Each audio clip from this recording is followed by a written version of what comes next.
झारखंड के मुख्यमंत्री हेमंत सोरेन दिल्ली दौरे पर है और दिल्ली दौरे के साथ ही झारखंड में इंडिया गठबंधन में टूट के कयास लगने लगे।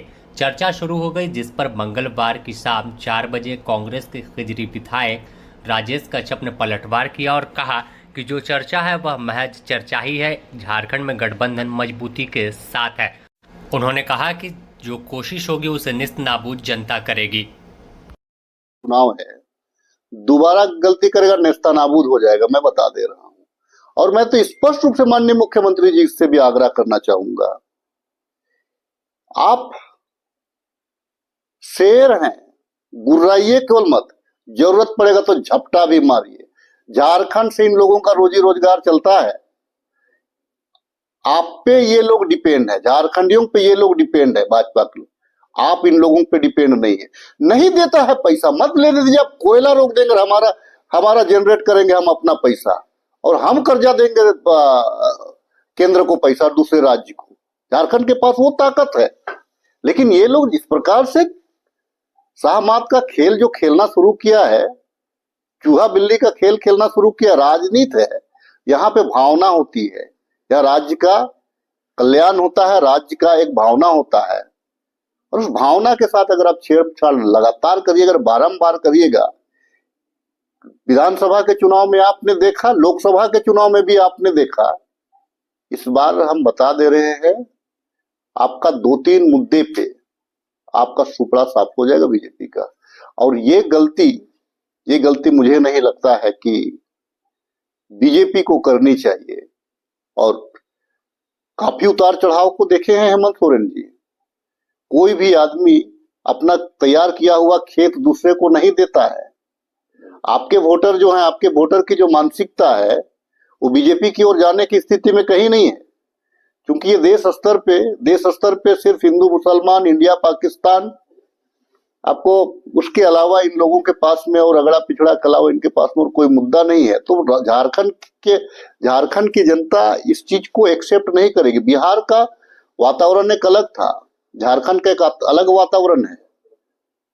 और एक चीज है, अब तो खास करके आदिवासी और बीजेपी के साथ इसीलिए नहीं जाना चाहेंगे कि जिस प्रकार से हंसदेवा जंगल में इन लोगों ने आदिवासी का वोट पाकर जिस प्रकार से हंसदेवा जंगल को साफ किया, आदिवासी क्या कहता है, जल जंगल जमीन में हमको रहने दो।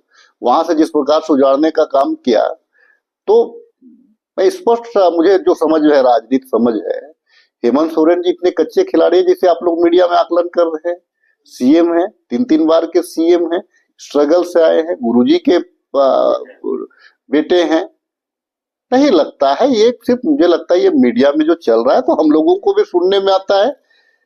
माननीय मुख्यमंत्री जी का बहुत सारा काम है, राज्यसभा का चुनाव है, हो सकता है कि आपको बिहार चुनाव को लेकर के सोनिया जी से बात कर रहे होंगे, राहुल जी से बात कर रहे होंगे, क्योंकि वे दोनों भी दिल्ली में हैं। तो कई एक तरह की बातें हैं। लेकिन चूंकि ठीक है, राज्य देखिए, बीजेपी चाहती है कि किसी प्रकार से एक मतभेद पैदा कराया जाए, वो मतभेद पे वो रास्ता ढूंढना चाहती है। तो हम सभी एकजुट है, हम सभी अपने नेता पे हम विश्वास करते हैं, हेमंत सोरेन जी पे। सरकार, ना ही सरकार पे कोई आंच आने जा रहा है, ना ही कोई मुख्यमंत्री का चेहरा बदल रहा है।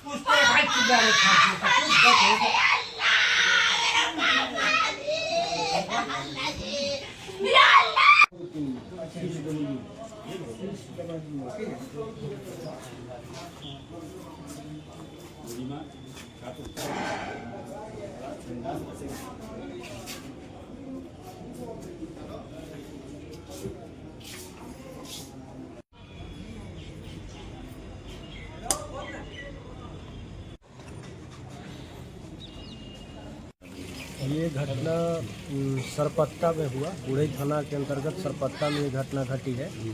और 4 व्हीलर के साथ जो है ये घटी है, जिसमें अभी जो लाए हैं उनके साथ एक महिला थी, उनको 108 वाला उठा करके ले गया, इसमें ले गया।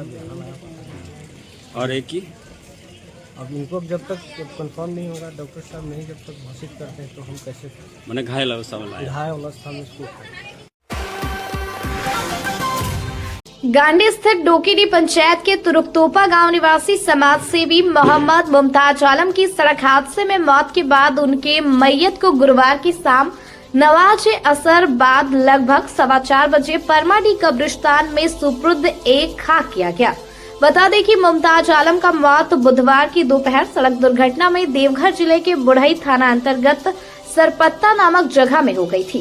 घटना की जानकारी मिलने पर दोपहर के 3 बजे के आसपास उनके परिजन व पंचायत के जनप्रतिनिधि समेत दर्जनों ग्रामीण घटनास्थल के लिए रवाना हुए थे और रात्रि को ही पोस्टमार्टम आदि कागजी प्रक्रिया पूर्ण करवाकर देर रात्रि 12 बजे के आसपास सब इनके पैतृक आवास तुरुकतोपा में लाया गया था।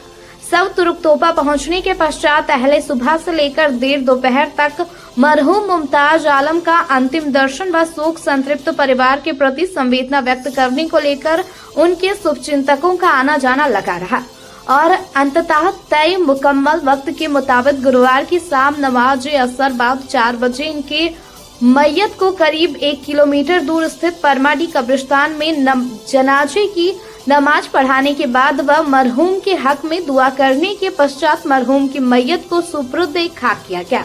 वहीं सुपुर्द खाक के बाद सबों ने हाथ उठाकर अल्लाह पाक से मरहूम की आखिरत के लिए दुआएं की। मालूम हो कि बीते बुधवार को मुमताज आलम अपनी पत्नी संग मोटरसाइकिल से देवघर के देवीपुर स्थित एम्स हॉस्पिटल इलाज के लिए जा रहे थे। इसी क्रम में बुढ़ई थाना क्षेत्र के सरपत्ता नामक जगह में एक 4 पहिया कार ने इनके बाइक में जोरदार टक्कर मार दी थी, जिससे ये दोनों पति पत्नी गिरकर बुरी तरह जख्मी हो गए थे, जिनमें मुमताज आलम की घटनास्थल पर ही मौत हो गया था, जबकि इनके पत्नी रांची में इलाजरत है। इनके जनाजे की नमाज में भारी संख्या में लोग जुटे हुए थे।